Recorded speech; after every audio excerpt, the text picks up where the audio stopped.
right. Well, I am here to yap about psilocybin. I asked you guys what you thought the most productive thing that you would learn from or like where you'd like to learn was. And the answer to that was psilocybin mushrooms microdosing. So, really pumped to talk about my journey with it because I do think that there is still so much nuance to this. And whether this is your first time considering it, whether this is the first time you're hearing about it, whatever, or maybe you've tried it and didn't see a lot of success, I think no matter what, the conversation is valuable. In no way am I recommending that you participate. This is just based on my own research and beliefs. But I want to kind of take you back. So this started to become a piece of mine when I was just living in Florida, like 2022.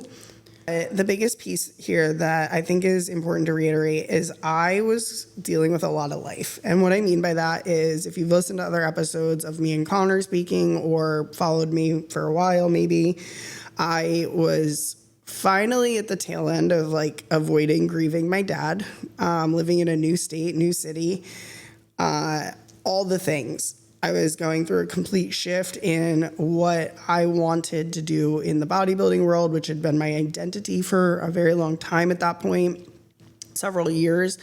And, I'll never forget like just being such a shell of a human. I didn't have a personality. I wasn't positive about anything. I hated myself genuinely.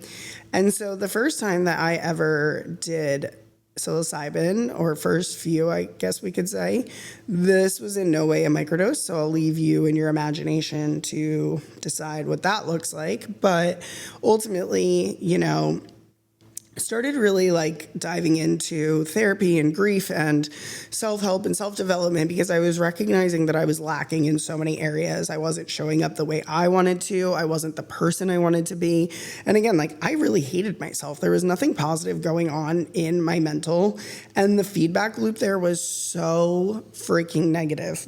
I don't think I put a positive thought together for weeks on end. And, my body was absolutely responsive to that because I'll tell you right now, your body hears what your brain is telling it, whether you believe that or not, that's fine. But I was constantly feeding my brain and myself these negative feedbacks. And lo and behold, I looked terrible. I was so inflamed. My face was so puffy. You could just see the systemic stress and inflammation and sadness all over me. I'll put pictures on the screen to give you a visual. And, I know a lot of people are going to look at these and be like, you're still beautiful. You still look great. For sure. I don't even argue that, but I can look at it and say like, well, that's not me. And so that's really where the conversation starts. I had decided to do this just based on, obviously, my mental was terrible. And I saw an opportunity to potentially try something that was a little bit more nuanced. Now, unfortunately, even just 3 years ago, the difference in research and information is so different. So there wasn't a lot of people talking about it. I did find a couple niche creators that did speak about it regularly on like the TikTok side of things. And I just started doing it. I made attempts. I did it very like sloppy action. I didn't have a lot of information, but I was like, messy action's better than no action, I suppose. And I'll never forget, I would do it at random just for like creativity or whatever.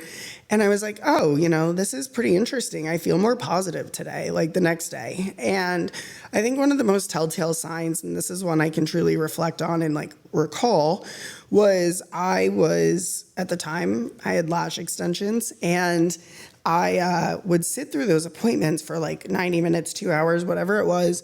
And I would just lay there and have panic attacks. And I would be so stressed and I'd convince myself that everyone hated me and my brain would spiral out of control. And I'd be like, when I get out of this appointment, I'm not going to have a job. My boss hates me. Connor hates me. He's going to want to break up. I don't have any friends. Like my mom's mad at me. I would be so like overwhelmed with this terrible feedback loop. And, a couple miscellaneous microdoses. And I noticed I would lay in the appointment and be like, wow, I slept. Like my lash tech is waking me up at the end of the appointment, and I didn't think about my phone once. And, it was truly like damage control sometimes leaving those appointments. I'd like have to text people and make sure everyone was good and make sure everyone was responding and make sure my job was good. And it was just like 10 minutes in the car where I was like, are we good? And that's so toxic. Like that's not a way to live. And you've probably heard me say this before, but at the time, even though I was like absolutely overperforming in my role, I didn't think I was good enough. I couldn't believe that like I had job security. And I would sleep with like my phone in my hand. Like that was the level of stress. I just want to paint a clear picture. I was so attached, and I mean, again, I had no belief in myself, and all of my self-worth was tied to performance there, nothing else. I can't tell you how many times me and Connor had plans, and I would be spiraling so bad I like wouldn't want to leave the house because I'd be like, well, what if I get a message? It would be like 8 p.m. on a Friday. He's like, who gives a fuck? And that wasn't enough to like convince me, which is so sad that I lost those like months, years, whatever. But I digress. I started noticing these positive benefits, and I'm sure there's other ones, but like the lash appointments are the ones that really stand out to me. And I was like, wow, this is wild. Like there's a pattern here for sure. And that's when I really decided I was going to commit to a cycle of it and, be consistent. And, as the saying goes, what gets measured gets managed. So I was like, I'm going to follow some sort of cycle with it. I'm going to keep track of what I'm doing. And so I did. I started keeping in my notes, like how much I took, when I took it, what the positive effects were, maybe the negative effects, what I did that day, how I felt the next day, how I felt the next week. Like I kept notes. And there's a lot of research of like best patterns, so to say. So there's a lot of people that believe 2 on, 1 off. A lot of people say 2 on, 2 off, 3 on, 2 off, 1 week on, 1 week off, whatever. So I believe at the time I was doing 2 on, 1 off. And, I like to make sure I'm clear on this. The effects of the psilocybin is not something that should be impeding your daily life when we're talking about the microdose. And my body is very reactive. So I do such a minimal amount. Now, granted, there were definitely times where my day was slightly impacted because I'll get into it. But at the root of it, I just felt more creative, more positive uptick in mood, creativity, energy. But it's not something where like it should impede your day, you're hallucinating, anything of that nature. And so I was able to do this for about 60 to 90 days. I would have to look back at my notes and tell you what the actual like duration was. And they say that you should certainly take a break when you're doing it that frequently. So there's definitely like, I would love to do it again. It's just not something I will do in a bodybuilding prep setting for some other reasons, based on some biofeedback. But the biggest thing that was a takeaway was that I started realizing I was much more positive, that I did the work and I was able to shut off that feedback loop. Now, keep in mind, I was doing a lot of therapy. I was doing a lot of additional items to work on my self-development because I didn't like who I was. So that being said, I just started to see like these positive benefits. And that's when it becomes like truly like, okay, I want to do more and I want to keep going. And between my therapy and all of these pieces, it was just like a different person was born. And I will never forget my boss, who probably wasn't clued in quite fully to how negative my brain was reacting and whatnot, was, probably aware based on how I showed up on a regular basis. But at the end of the day, like I was doing my work, I was exceeding my expectations. And she was just like, wow, you're so positive. Like, I love this version of Summer. This is Summer 2.0. And I was like, wow, what an interesting piece of feedback that it's so noticeable to those around me, especially people that I don't pour all my feelings to. It wasn't like telling her like, this is where I'm at all the time. I would say I was keeping that pretty sheltered, at least in that setting. And so to get that feedback, like it was funny. I can remember being in a Walmart, getting a beach chair for a photo shoot Connor was doing at the tail end of a prep. And I'm bouncing off the walls. I'm zinging. I'm happy. I'm poking him. I'm whatever. And he was like, I hate Summer 2.0. purely just out of exhaustion, being like, I can't keep up with you. But it was like the fact that people were actually classifying it as a different version of me, because I truly was such a shell of a human. And it was like, where is this girl? We haven't seen her in forever. And so, the benefits were really great, obviously. And I don't know that single-handedly psilocybin would have done that for me. I do believe it had a lot to do with me putting in the work. And as we know, your brain is a muscle and you have to train it. So I had to teach myself that feedback loop had to stop. I was listening to more podcasts and things that were just influential and positive. I was doing the work. I was doing a lot of therapy, like a lot, more than I would like to admit. And I just remember my boss being like, you have so much potential, and if you worked as hard for yourself as you did for these other people, you'd never fail. But I had no self-belief. And so that went on for months and months and months. And I just remember one day texting her on a Friday, I was like, I quit. And we had not talked about me quitting, like, yes, but not on a timeline. And she was like, what? And I was like, yeah, I quit. And she was like, oh my God, like, it was just finally you could see that there was belief in myself, my actions, my ability. And I look back and I'm like, man, I lost really good years being so sad. And don't get me wrong, like a lot of that was probably grief of my father and some other pieces. But there was such bad people-pleasing tendencies that I had to break.